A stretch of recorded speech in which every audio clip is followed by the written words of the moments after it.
Study that was done in the 1960s, and it was really commissioned by NASA because they wanted to know how to hire more geniuses. So they hired George Land and his team to go out and figure out what makes a genius. So they started with a group of 5-year-olds and they gave them a creativity test. So the way they defined genius was, how do you use your creative imagination to solve problems? And what they found was, of this group of 5-year-olds, 98% qualified as geniuses.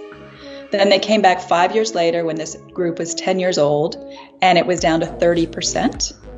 5 years later at 15, it was down to 12%. And then I think they just kind of gave up in disgust. But George Land took it further and went out and surveyed adults and found that only 2% of adults.